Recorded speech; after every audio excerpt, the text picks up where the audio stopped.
Hello students, in the previous videos, real numbers part 1, part 2, part 3, we learned two properties of positive integers called division lemma, Euclid's division lemma, and the fundamental theorem of arithmetic and some of their applications. So today we are going to revisit irrational numbers. You know what are rational and irrational numbers? A number that can be expressed in the form p upon q, where p and q are integers and q not equal to 0, is called a rational number. So a number which cannot be expressed in the form p upon q is called an irrational number. So when you studied the definition of irrational number, we also saw that when we say p upon q is a rational number, we assume that p and q are co-prime integers and q not equal to 0. That means p and q do not have a common factor other than 1. And in 9th standard we saw non-terminating, non-recurring decimals are irrational numbers. When you find the square root of a number which is not a perfect square, it is irrational, we saw, and the cube root of number which is not perfect cube is irrational, we studied in the 9th standard. So how did you conclude that that the square root of a number which is not a perfect square is irrational in 9th standard? By converting it into decimal form. When you find the square root of 2 in the decimal form, that is by using division method, in decimal form we can see that it is non-terminating and non-recurring. So we conclude that root 2 is irrational. The same way, when you find square root of 3 by using division method, we can see that the decimal form is non-terminating and non-recurring. So we concluded that root 2 is irrational, root 3 is irrational.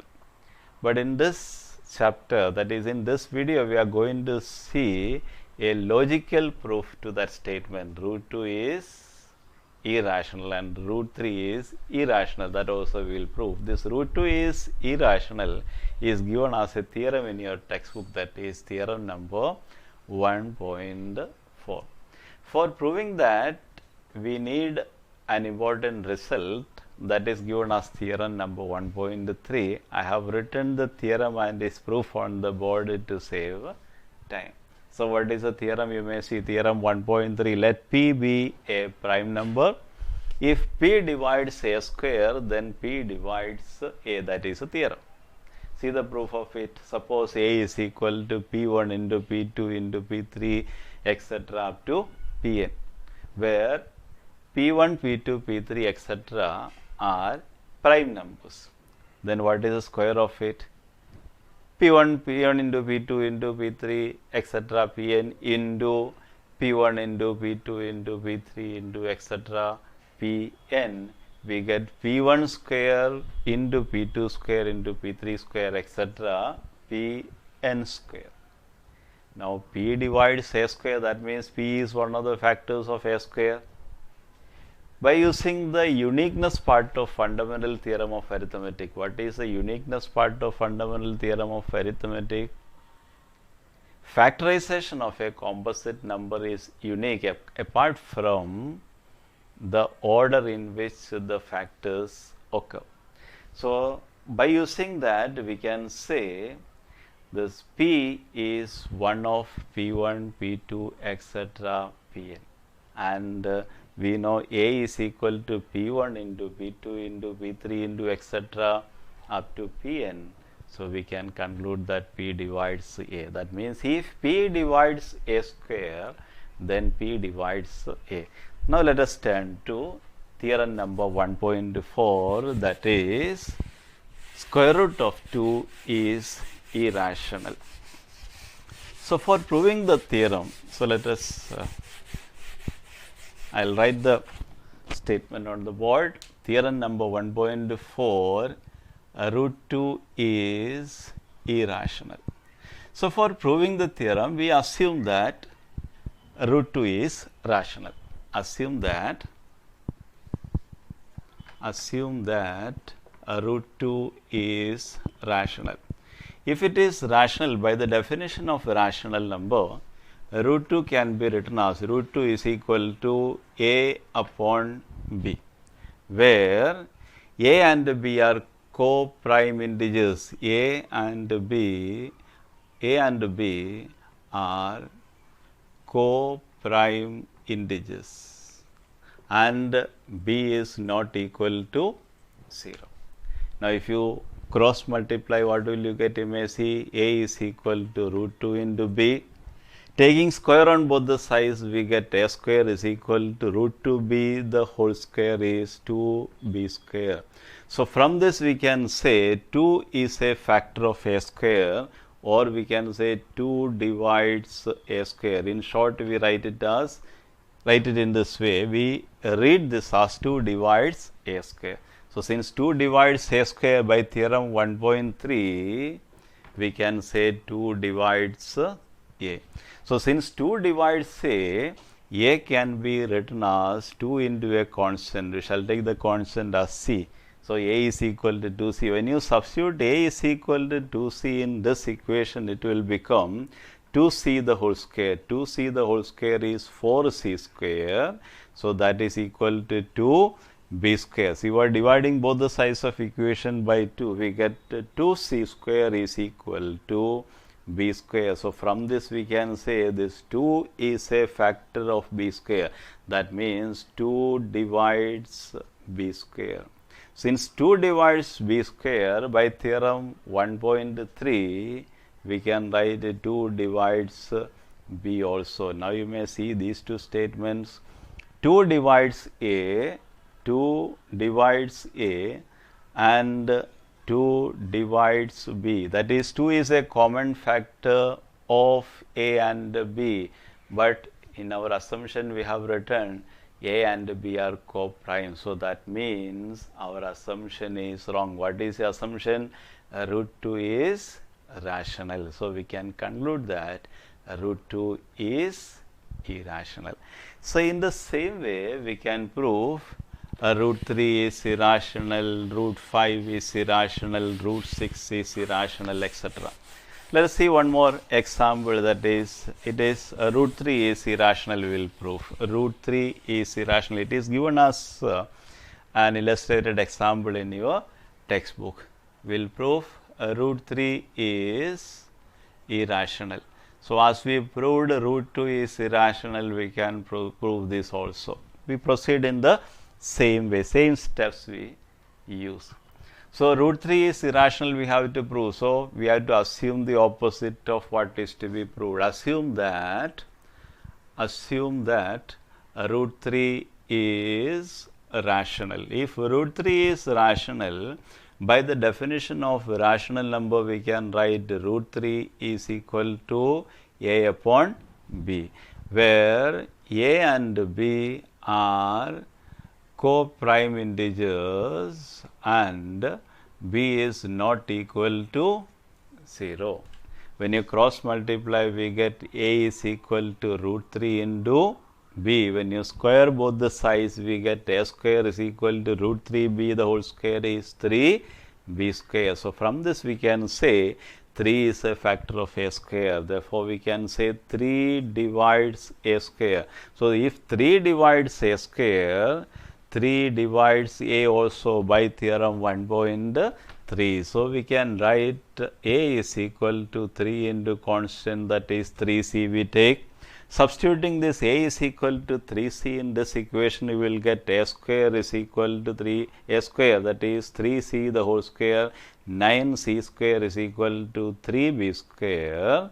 Cancelling 3 from both the sides, or dividing both the sides by 3, we get 3c square is equal to b square. That means 3 is a factor of b square, or 3 divides b square. Since 3 divides b square by theorem 1.3, 3 divides b also. So, that is 3 divides a and 3 divides b, that is 3 is a common factor of a and b. But according to our assumption, a and b are co-prime integers. Therefore, we can conclude that our assumption is wrong. What is the assumption? Root 3 is rational. So, root 3 is irrational, we can say. In the same way, we can prove that root 5 is irrational, root 6 is irrational, root 7 is irrational, so and etc. Now, in 9th standard, we also studied the sum of a rational number and an irrational number is always irrational. Sum of two rational numbers is rational.